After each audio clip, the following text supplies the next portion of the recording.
もう助けろ。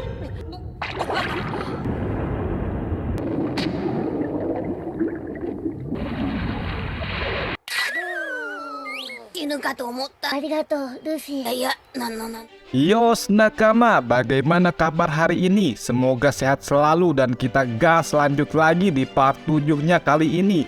Pada part 7 scene kali ini akan dibuka dengan judul Matahari, Perpisahan, dan Topi Jerami. Bagi yang belum nonton video Mimin sebelumnya, silahkan tonton dulu karena ini adalah kelanjutan dari video sebelumnya. Sebelum kita mulai, ada baiknya dukung channel kesayangan Mimin ini dengan subscribe, like, dan tinggalkan komentarnya ya. Terima kasih.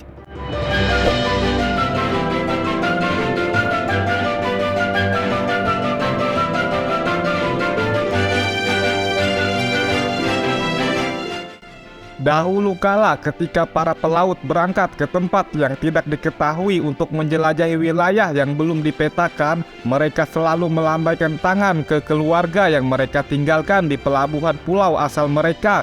Perlahan saat kapal berlayar semakin jauh, pulau asal mereka menjadi semakin kecil, menghilang ke cakrawala. Yang tersisa hanyalah gambar matahari besar di cakrawala jauh, membimbing para pelaut ke tempat yang tidak diketahui dengan sinar matahari yang cerah.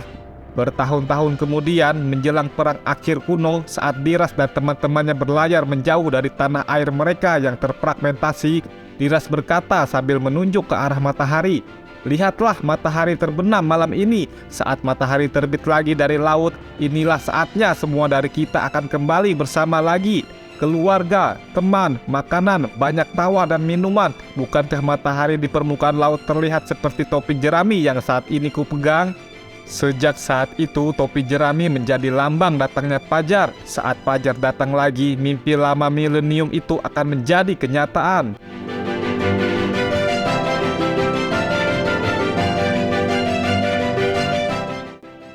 Lanjut lagi di bagian yang berjudul Lauptel dan Goldie Roger. Setelah menginjakan kaki di pulau Lauptel yang telah lama hilang, atau apa yang tersisa dari kerajaan kuno, di antara banyak hal yang mereka lihat, salah satunya adalah kisah kuno dari kerajaan tersebut. Dari lahirnya peradaban di sana, orang-orang yang tinggal di sana, perjuangan yang mereka hadapi, penemuan teknologi baru, sampai jatuhnya peradaban. Semua ini disimpan dalam den-den musik kuno yang berbentuk robot.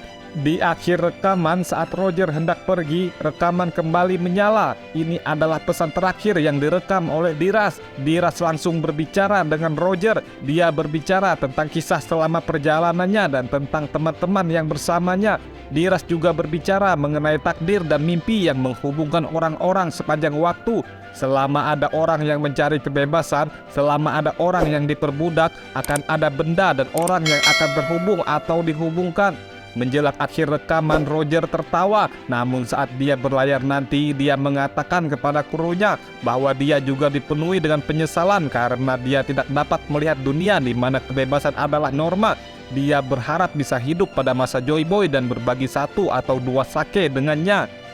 Lalu Diras juga menyebutkan bahwa seorang anak laki-laki akan datang dari masa depan. Seorang anak laki-laki yang akan membawa topi jerami yang melambangkan datangnya fajar. Dia akan menjadi orang yang menanggung beban semua orang selama 1000 tahun dan menyelamatkan semua orang dari mereka yang mewakili kebalikan dari kebebasan yang sebenarnya. Dengan mengingat hal ini, Roger menyalakan api hasrat yang menjadi awal mula dimulainya era bajak laut pada eksekusinya. 俺の財宝か欲しけりゃくれてやる探せこの世のすべてをそこに置いてきた Lanjut lagi, scene berikutnya diberi judul Si Kaki Merah Jeep dan Queen Sang Bencana Wabah. Menurut Goldie Roger, backstory ini kemungkinan besar tidak akan ditampilkan di anime atau manga. Bagi mereka yang tidak dapat mengingat siapa mereka, Jeep sekarang tinggal di Es Blue, yaitu restoran Barati, sedangkan Queen tinggal di Greenland dan Queen adalah seorang yang bodoh. Mereka adalah saudara yang menjadi terasing satu sama lain karena perbedaan nilai. Dengan perbedaan yang paling menonjol adalah bahwa Queen dapat menyerang atau memukul wanita tanpa keraguan. Sedangkan Jeep seperti yang kita tahu, dia sangat anti untuk memukul atau menyakiti wanita. Kematian ibu mereka berperan penting dalam perpisahan mereka satu sama lain selama masa remaja mereka.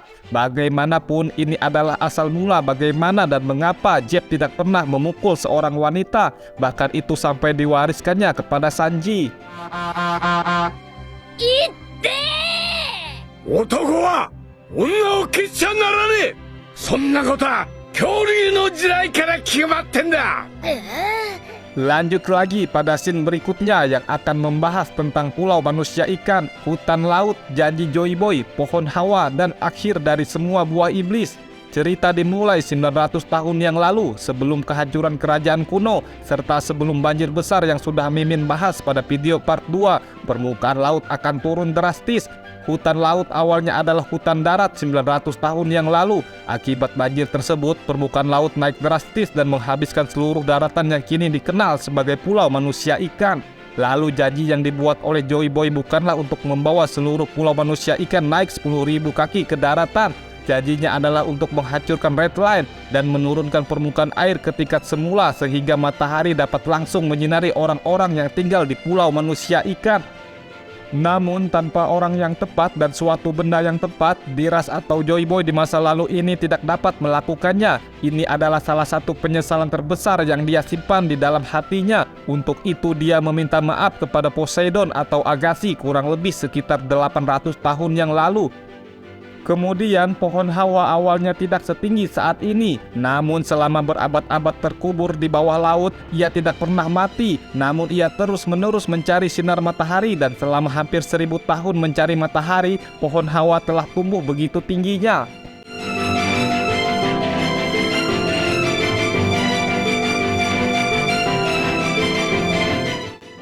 Lalu di akhir One Piece tidak akan ada lagi kekuatan buah iblis. Alasan pengguna buah iblis menjadi seperti palu yang kaku dan tenggelam setiap kali mereka menyentuh laut bukan karena Ibu Pertiwi membenci mereka. Yang dimaksud Goldie Roger adalah bahwa alasan sebenarnya tidak sesederhana karena Ibu Pertiwi membenci buah iblis seperti apa yang dikatakan oleh Vegapunk atau karena logika anime yang acak. Alasan sebenarnya adalah karena kerinduan abadi dari buah tersebut yang ingin kembali ke tanah atau tanah asli yang ribuan kaki di bawah permukaan laut saat ini. Semua pengguna buah memiliki kerinduan bawaan untuk kembali ke tempat mereka dilahirkan, sebuah intuisi bawaan yang telah hilang oleh waktu. Kemudian Goldie Roger membuat sebuah catatan pada panel ini yang berisi bahwa dia sengaja mengecualikan pembicaraan tentang kapal Nuh semata-mata karena fakta bahwa dia tahu jika dia menulis tentang itu, maka dia mungkin juga akan menulis seluruh akhir dari One Piece. Yos, bagaimana menurut nakama video pada part 7 ini? Masih ada kelanjutannya lagi untuk video selanjutnya. Jika ingin lanjut Mimin ceritakan silahkan subscribe dulu, tinggalkan like dan tulis di kolom komentar agar Mimin lebih semangat dan lanjut ceritanya di part 8 nanti. Terima kasih.